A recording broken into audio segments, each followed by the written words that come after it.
everybody, welcome back. I'm Christina Wainwright, the manager at the Pacific Beach Library. Today is day 15. Hang on, one extra hand. 15 of our read aloud together of Pride and Prejudice by Jane Austen, as part of our Tea with Jane Austen group. And I was going to say too, I appreciate everybody who's already gone in and started voting on what book you'd like to read next. Yesterday we opened up the nominations for another round of books. And actually, I'm going to start pouring out our tea while we have this discussion because I could use a drink. Hi, Irene. So today I just made a loose leaf mint tea. It is just mint, really simple one. Just dried mint leaves, and it smelled so good. It just, sometimes simple is just really nice. It smelled great when I opened the canister. Ooh, smells nice too. It reminds me actually when I went to the Celestial Seasonings Tea Factory years ago when I was visiting Boulder for a wedding, I think it was, and they had a room, just a mint room. So you could see various sections of the tea factory, but they actually had a room where you could go in and they just basically opened the door. And I don't even remember if we're allowed to go in or if you just sort of put your nose in at the door. But I remember just being totally enveloped in this cloud of mint smell. It was both wonderful and a little overwhelming. But this is a lovely mint aroma. That's really nice. Okay, so, but what I wanted to tell you guys about while we're enjoying our tea is that I thank everybody for nominating some books for what we should read next.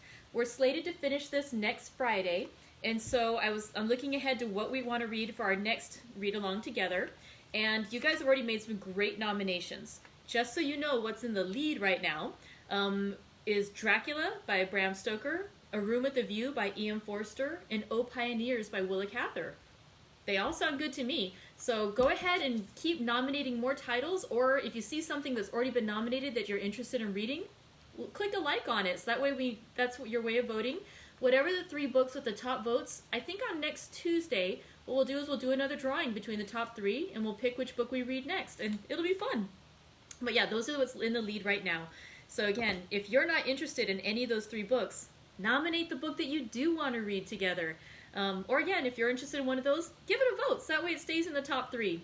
Alright, so now let's talk a little bit about what happened in yesterday's chapters from Pride and Prejudice.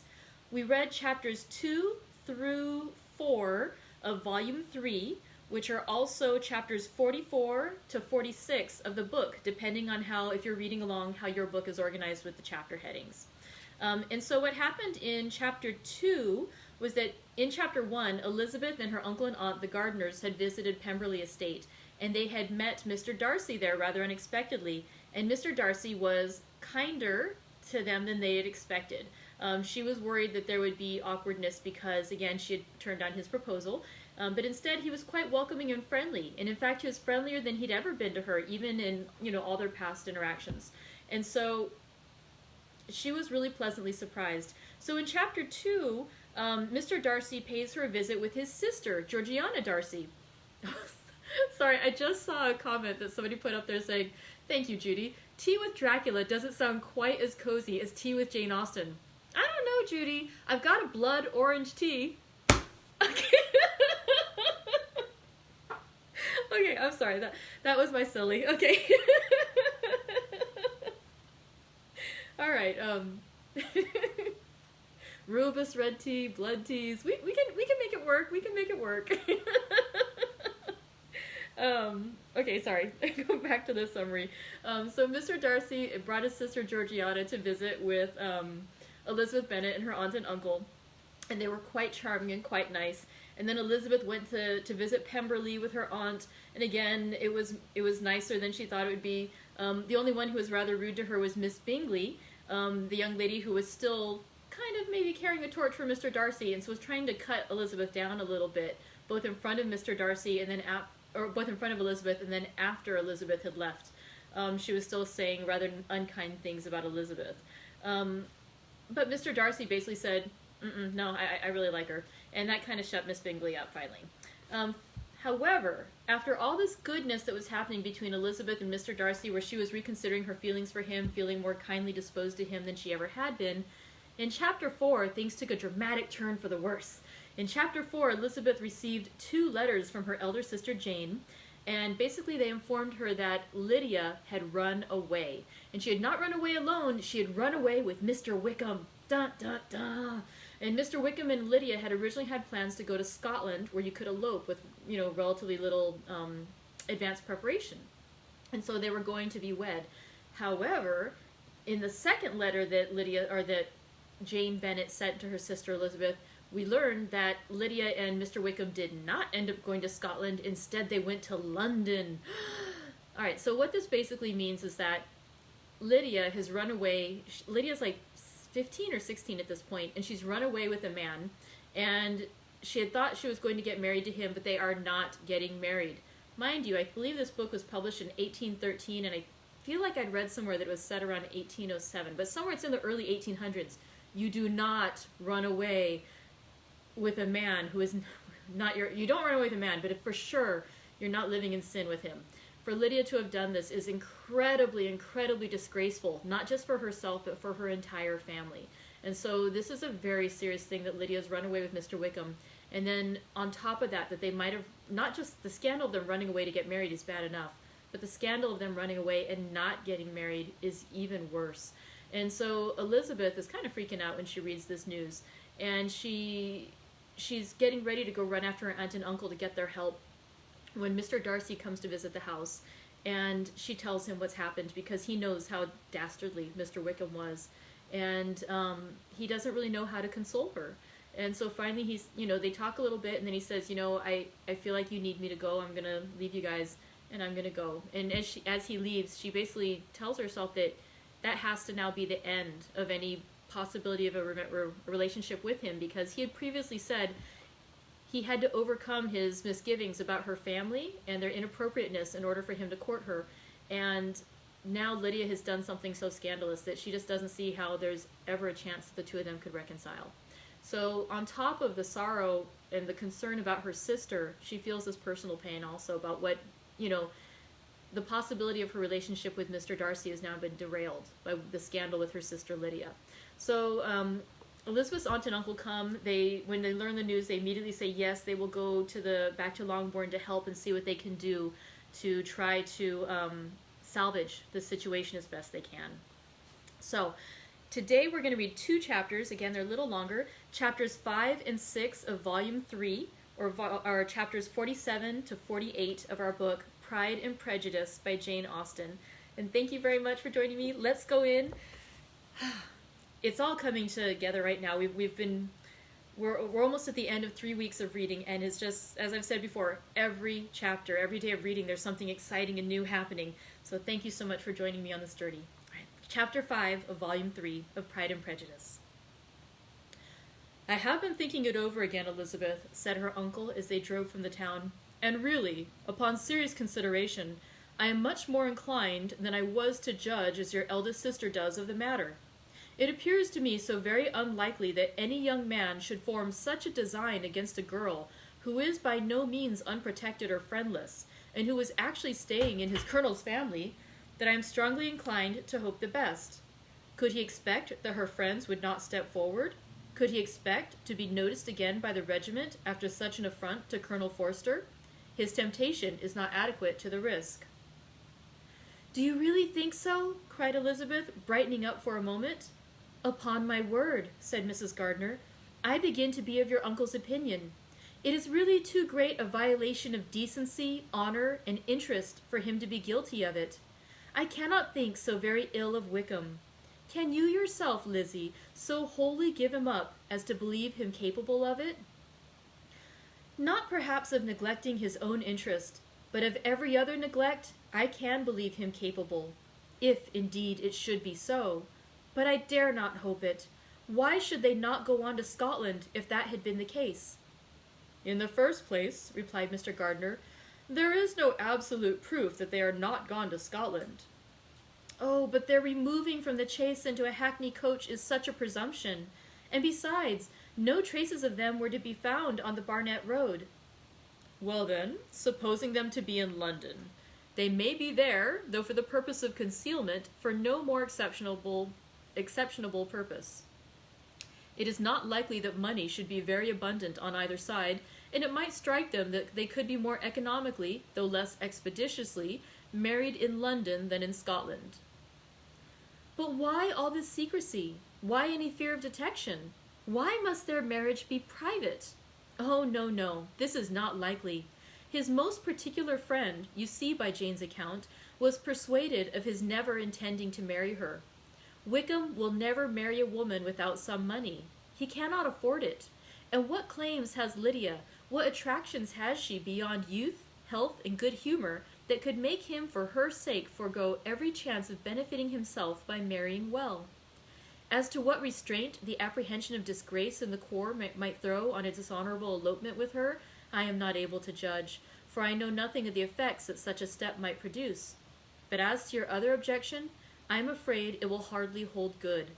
Lydia has no brothers to step forward, and he might imagine from my father's behavior, from his indolence and the little attention he has ever seemed to give to what was going forward in his family, that he would do as little and think as little about it as any father could do in such a matter.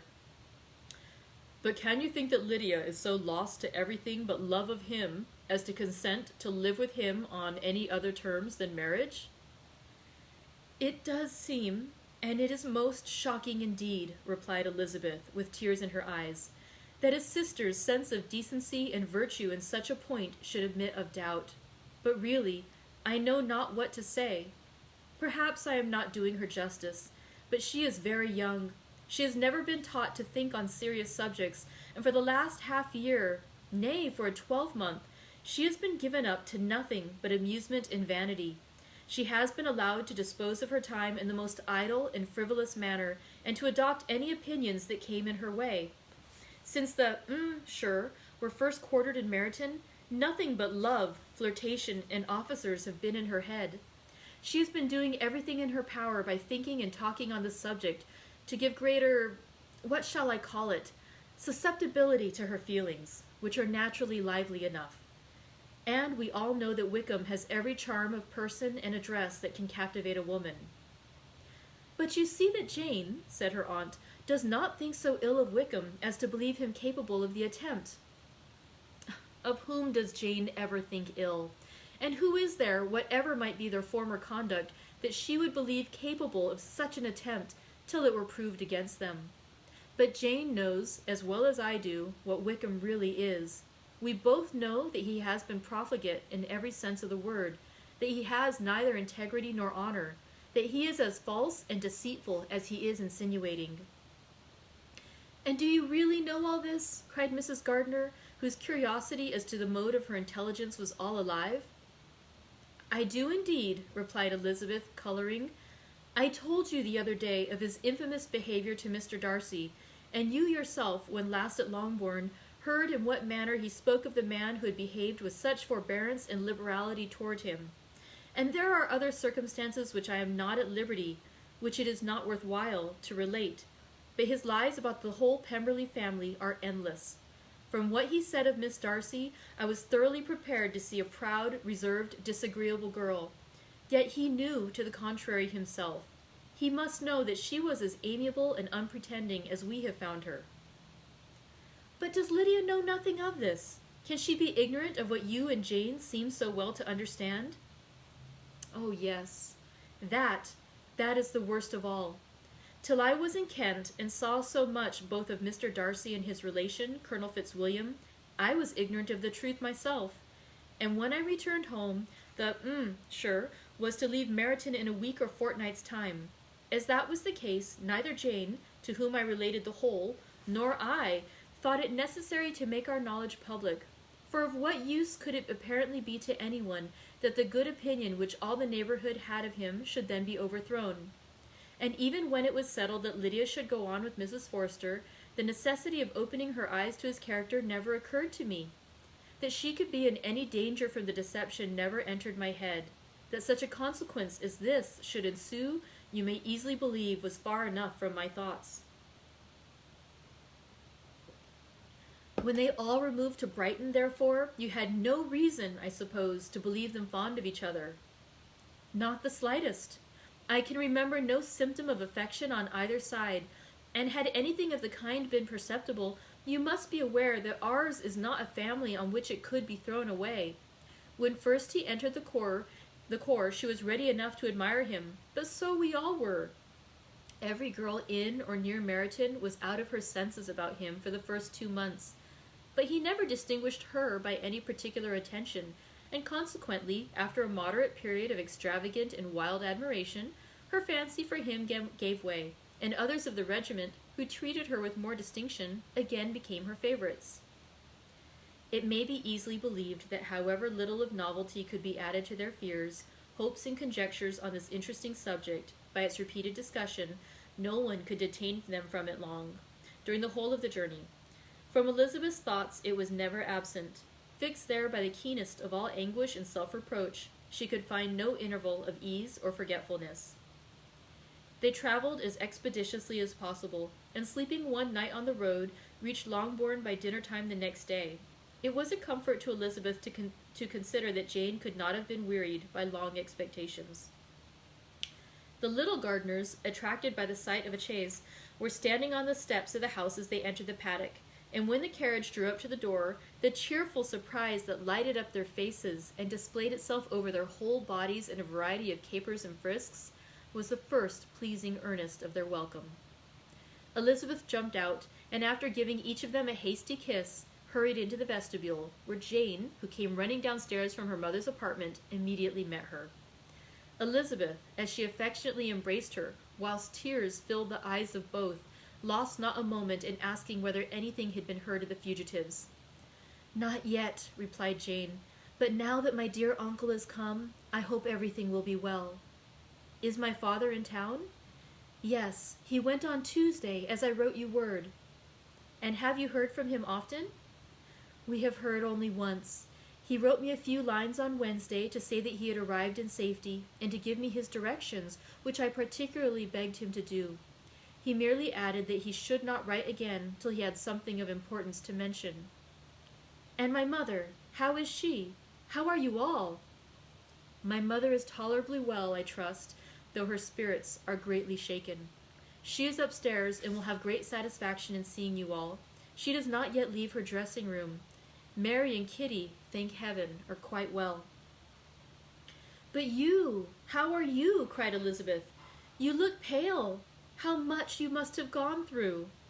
Her sister, however, assured her of her being perfectly well, and their conversation, which had been passing while Mr. and Mrs. Gardiner were engaged with their children, was now put an end to by the approach of the whole party. Jane ran to her uncle and aunt, and welcomed and thanked them both, with alternate smiles and tears. When they were all in the drawing-room, the questions, which Elizabeth had already asked, were of course repeated by the others, and they soon found that Jane had no intelligence to give. The sanguine hope of good, however, which the benevolence of her heart suggested, had not yet deserted her. She still expected that it would all end well, and that every morning would bring some letter, either from Lydia or her father, to explain their proceedings and perhaps announce the marriage. Mrs. Bennet, to whose apartment they all repaired after a few minutes' conversation together, received them exactly as might be expected, with tears and lamentations of regret, invectives against the villainous conduct of Wickham, and complaints of her own sufferings and ill usage, blaming everybody but the person to whose ill-judging indulgence the errors of her daughter must be principally owing. "If I had been able," she said, "to carry my point of going to Brighton with all my family, this would not have happened. But poor dear Lydia had nobody to take care of her. Why did the Foresters ever let her go out of their sight? I am sure there was some great neglect or other on their side, for she is not the kind of girl to do such a thing if she had been well looked after.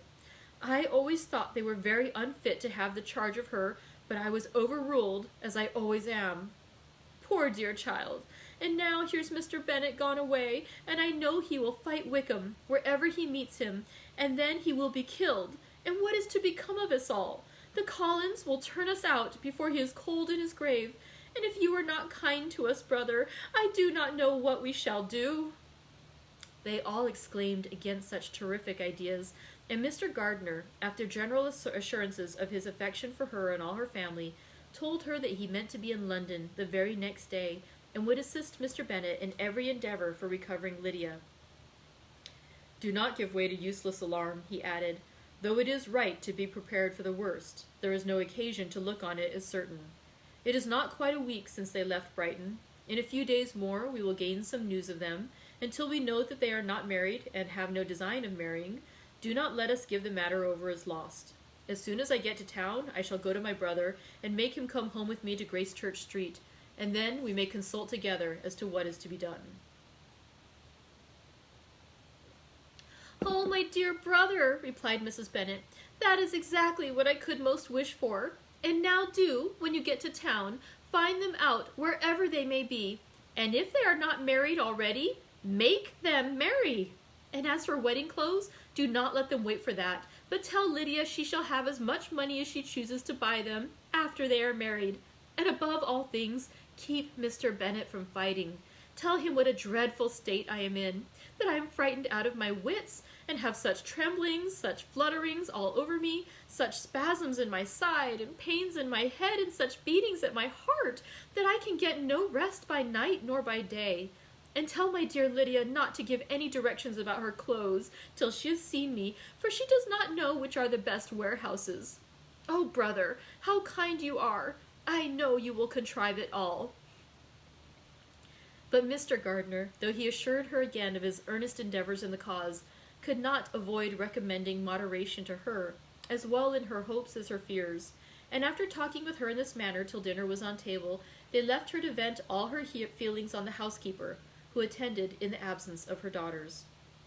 Though her brother and sister were persuaded that there was no real occasion for such a seclusion from the family, they did not attempt to oppose it, for they knew that she had not prudence enough to hold her tongue before the servants while they waited at table, and judged it better that one only of the household, and the one whom they could most trust, should comprehend all her fears and solicitude on the subject.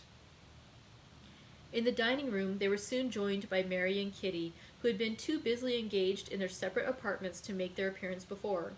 One came from her books, and the other from her toilette.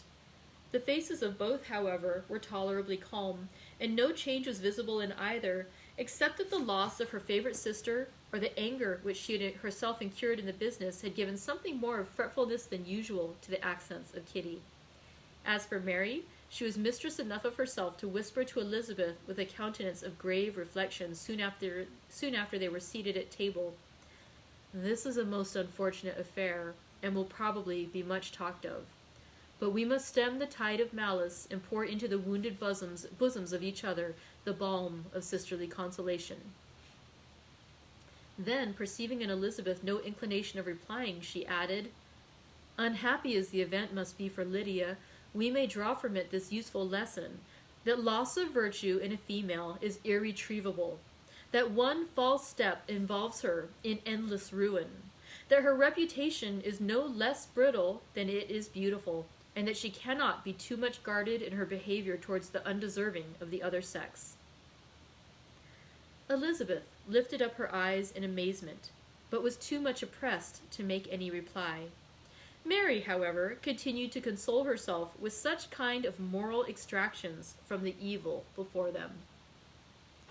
In the afternoon, the two elder Miss Bennets were able to be for half an hour by themselves, and Elizabeth instantly availed herself of the opportunity of making many inquiries which Jane was equally eager to satisfy.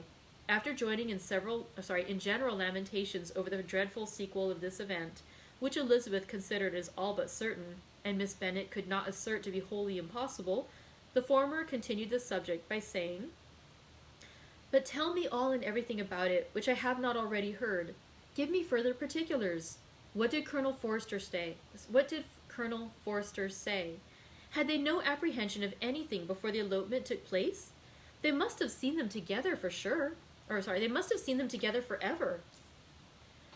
Colonel Forster did own that he had often suspected some partiality, especially on Lydia's side, but nothing to give him any alarm. I am so grieved for him. His behavior was attentive and kind to the utmost. He was coming to us in order to assure us of his concern, before he had any idea of their not being gone to Scotland. When that apprehension first got abroad, it hastened his journey. And was Denny convinced that Wickham would not marry? Did he know of their intending to go off? Had Colonel Forster seen Denny himself? Yes, but when questioned by him, Denny denied knowing anything of their plan and would not give his real opinion about it. He did not repeat his persuasion of their not marrying, and from that I am inclined to hope he might have been misunderstood before. Until Colonel Forster came himself, not one of you entertained a doubt, I suppose, of their being really married? How was it possible that such an idea should enter our brains? I felt a little uneasy, a little fearful of my sister's happiness with him in marriage, because I knew that his conduct had not been always quite right. My father and mother knew nothing of that. They only felt how imprudent a match it must be. Kitty then owned, with a very natural triumph on knowing more than the rest of us, that in Lydia's last letter she had prepared her for such a step. She had known, it seems, of their being in love with each other many weeks. But not before they went to Brighton. No, I believe not. And did Colonel Forster appear to think ill of Wickham himself? Did he know his real character? I must confess that he did not speak so well of Wickham as he formerly did. He believed him to be imprudent and extravagant, and since this sad affair has taken place, it is said that he left Meryton greatly in debt. But I hope this may be false. Oh, Jane, had we been less secret, had we told what we knew of him, this could not have happened. Perhaps it would have been better, replied her sister, but to expose the former faults of any person without knowing what their present feelings were seemed unjustifiable. We acted with the best intentions. Could Colonel Forster repeat the particulars of Lydia's note to his wife? He brought it with him for us to see. Jane then took it from her pocketbook and gave it to Elizabeth. These were the contents. My dear Harriet, this is Lydia's voice. My dear Harriet, you will laugh when you know where I am gone, and I cannot help laughing myself at your surprise tomorrow morning as soon as I am missed. I am going to Gretna Green, and if you cannot guess with who, I shall think you a simpleton, for there is but one man in the world I love, and he is an angel. I should never be happy without him, so think it no harm to be off.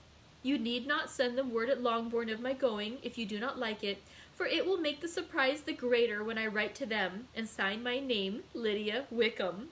What a good joke it will be! I can hardly write for laughing. Pray, make my excuses to Pratt for not keeping my engagement and dancing with him tonight. Tell him I hope he will excuse me when he knows all, and tell him I will dance with him at the next ball we meet, with great pleasure. I shall send for my clothes when I get to Longbourn, but I wish you would tell Sally to mend a great slit in my worked muslin gown before they are packed up. Goodbye. Give my love to Colonel Forster. I hope you will drink to our good journey. Your affectionate friend, Lydia Bennet. Oh, thoughtless, thoughtless Lydia, cried Elizabeth when she had finished it. What a letter is this, to be written at such a moment! But at least it shows that she was serious in the object of her journey.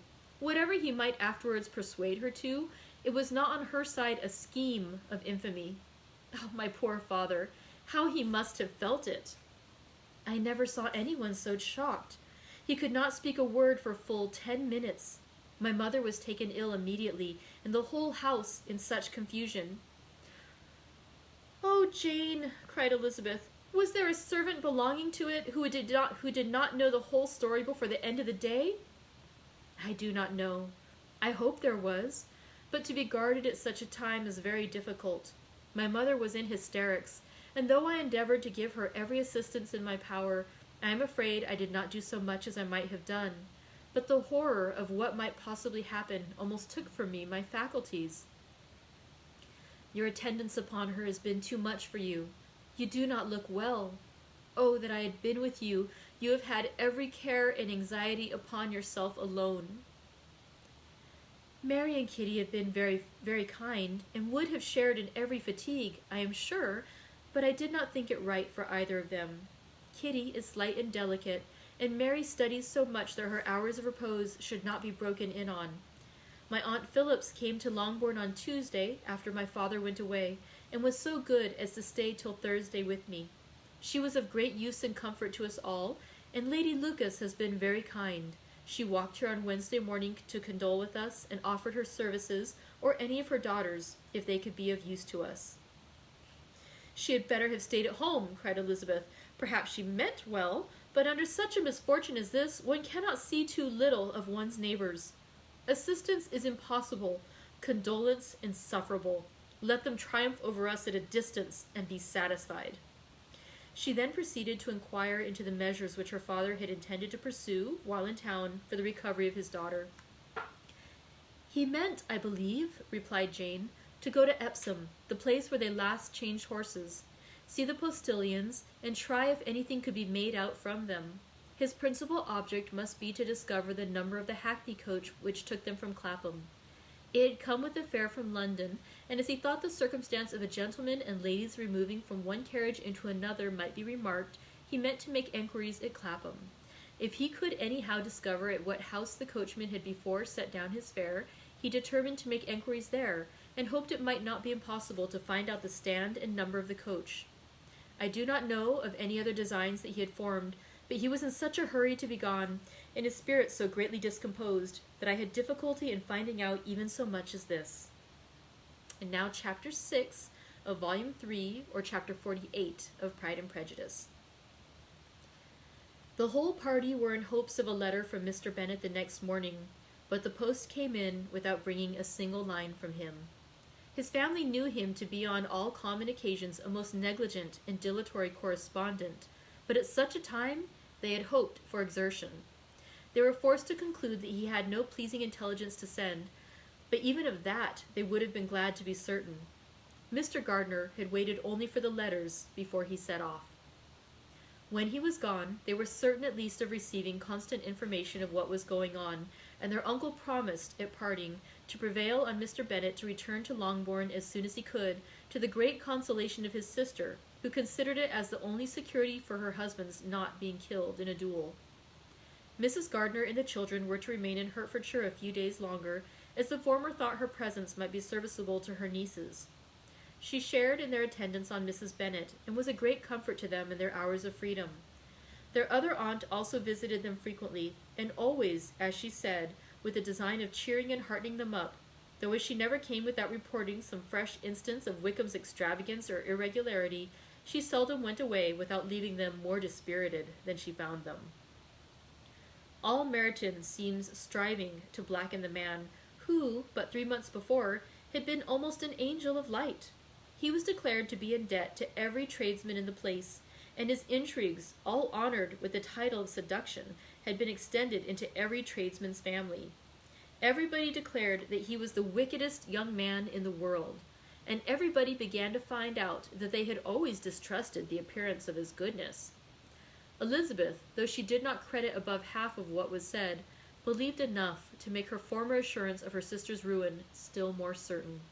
And even Jane, who believed still less of it, became almost hopeless, more especially as the time was now come when, if they had gone to Scotland, which she had never before entirely despaired of, they must in all probability have gained some news of them. Mr. Gardiner left Longbourn on Sunday. On Tuesday, his wife received a letter of him. It told them that on his arrival he had immediately found out his brother, and persuaded him to come to Gracechurch Street. That Mr. Bennet had been to Epsom and Clapham before his arrival, but without gaining any satisfactory information, and that he was now determined to inquire at all the principal hotels in town, as Mr. Bennet thought it possible they might have gone to one of them on their first coming to London, before they procured lodgings. Mr. Gardiner himself did not expect any success from this measure, but as his brother was eager in it, he meant to assist him in pursuing it. He added that Mr. Bennet seemed wholly disinclined at present to leave London, and promised to write again very soon. There was also a postscript to this effect. I have written to Colonel Forster to desire him to find out, if possible, from some of the young man's intimates in the regiment, whether Wickham has any relations or connections who would be likely to know in what part of the town he has now concealed himself. If there were anyone that one could apply to, with the probability of gaining such a clue as that, it might be of essential consequence. At present we have nothing to guide us. Colonel Forster will, I dare say, do everything in his power to satisfy us on this head. But on second thoughts, perhaps Lizzie could tell us what relations he has now living, better than any other person." Elizabeth was at no loss to understand from whence this deference for her authority proceeded, but it was not in her power to give any information of so satisfactory a nature as the compliment deserved. She had never heard of his having had any relations, except a father and mother, both of whom had been dead many years. It was possible, however, that some of his companions in the sure might be able to give more information, and although she was not very sanguine in expecting it, the application was a something to look forward to. Every day at Longbourn was now a day of anxiety, but the most anxious part of each was when the post was expected. The arrival of letters was the first grand object of every morning's impatience. Through letters, whatever of good or bad was to be told would be communicated, and every succeeding day was expected to bring some news of importance. But before they heard again from Mr. Gardiner, a letter arrived for their father from a different quarter, from Mr. Collins, which, as Jane had received directions to open all that came for him in his absence, she accordingly read, and Elizabeth, who knew what curiosities his letters always were, looked over her and read it likewise. It was as follows: "My dear Sir, I feel myself called upon by our relationship and my situation in life to condole with you on the grievous affliction you are now suffering under, of which we were yesterday informed by a letter from Hertfordshire. Be assured, my dear sir, that Mrs. Collins and myself sincerely sympathize with you and all your respectable family in your present distress, which must be of the bitterest kind, because proceeding from a cause which no time can remove. No arguments shall be wanting on my part that can alleviate so severe a misfortune, or that may comfort you under a circumstance that must be of all others most afflicting to a parent's mind. The death of your daughter would have been a blessing in comparison of this, and it is the more to be lamented because there is reason to suppose, as my dear Charlotte informs me, that this licentiousness of behavior in your daughter has proceeded from a faulty degree of indulgence, though at the same time, for the consolation of yourself and Mrs. Bennet, I am inclined to think that her own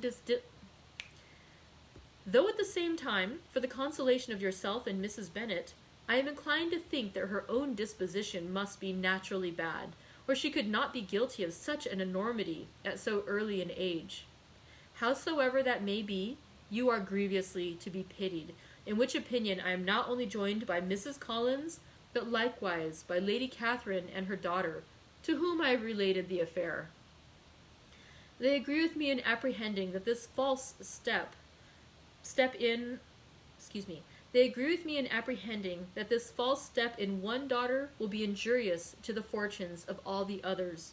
For who, as Lady Catherine herself condescendingly says, will connect themselves with such a family? And this consideration leads me moreover to reflect with augmented satisfaction on a certain event of last November, for had it been otherwise, I must have been involved in all your sorrow and disgrace.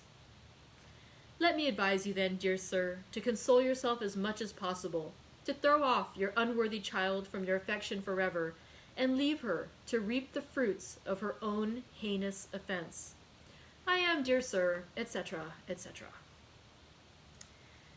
Mr. Gardiner did not write again till he had received an answer from Colonel Forster, and then he had nothing of a pleasant nature to send.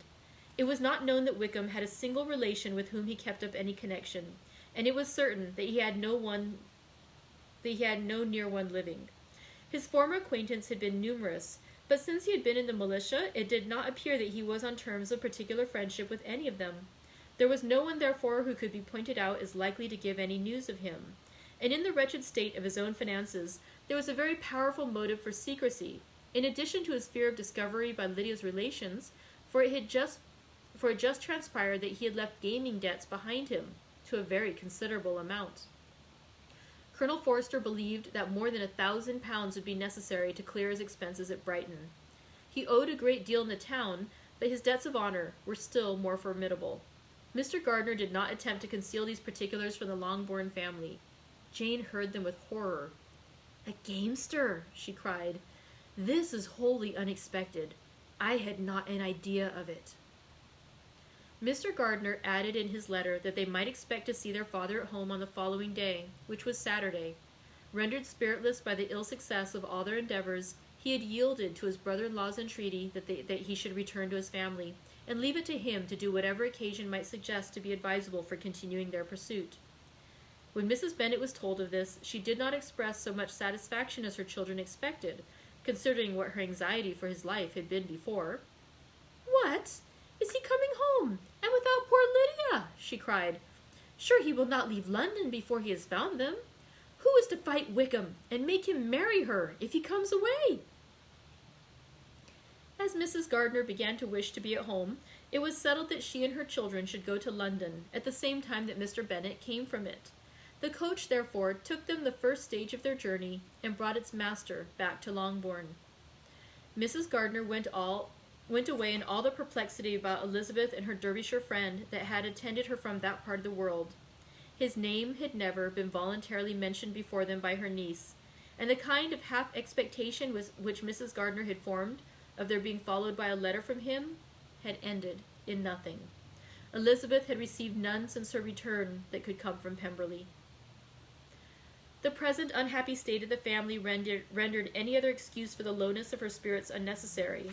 Nothing, therefore, could be fairly conjectured from that, though Elizabeth, who was by this time tolerably well acquainted with her own feelings, was perfectly aware that, had she known nothing of Darcy, she could have borne the dread of Lydia's infamy somewhat better. It would have spared her, she thought, one sleepless night out of 2. When Mr. Bennet arrived, he had all the appearance of his usual philosophic composure. He said as little as he had ever been in the habit of saying, made no mention of the business that had taken him away, and it was some time before his daughters had courage to speak of it. It was not till the afternoon, when he joined them at tea, that Elizabeth ventured to introduce the subject, and then, on her briefly expressing her sorrow for what he must have endured, he replied, "Say nothing of that. Who should suffer but myself? It has been my own doing, and I ought to feel it." "You must not be too severe upon yourself," replied Elizabeth. "You may well warn me against such an evil. Human nature is so prone to fall into it. No, Lizzie, let me once in my life feel how much I have been to blame. I am not afraid of being overpowered by the impression. It will pass away soon enough." "Do you suppose them to be in London?" "Yes. Where else can they be so well concealed?" "And Lydia used to want to go to London," added Kitty. "She is happy, then," said her father dryly, "and her residence there will probably be of some duration." Then after a short silence he continued, "Lizzie, I bear you no ill will for being justified in your advice to me last May, which, considering the event, shows some greatness of mind." They were interrupted by Miss Bennet, who came to fetch her mother's tea. "This is a parade," he cried, "which does one good. It gives such an elegance to misfortune. Another day I will do the same. I will sit in my library, in my nightcap and powdering gown, and give as much trouble as I can, or perhaps I may defer it till Kitty runs away." "I am not going to run away, Papa," said Kitty fretfully. "If I should ever go to Brighton, I would behave better than Lydia." "You go to Brighton? I would not trust you so near it as Eastbourne for £50. No, Kitty, I have at last learnt to be cautious, and you will feel the effects of it. No officer is ever to enter my house again, nor even to pass through the village. Balls will be absolutely prohibited unless you stand up with one of your sisters, and you are never to stir out of doors till you can prove that you have spent 10 minutes of every day in a rational manner." Kitty, who took all these threats in a serious light, began to cry. "Well, well," he said, "do not make yourself unhappy. If you are a good girl for the next 10 years, I will take you to a review at the end of them." And that concludes Chapter 6 of Volume 3, or Chapter 48 of Pride and Prejudice. Right, so we got just a little bit to go. One more week and we'll finish our book. Again, if you would like to help vote or nominate on a new title for us to read together starting next month, or next week, or next month, which is the week after next, please go ahead and vote on the separate thread in the Tea with Jane Austen group. Thank you very much. Thank you for joining me today, and I hope you have a great rest of your day. Bye.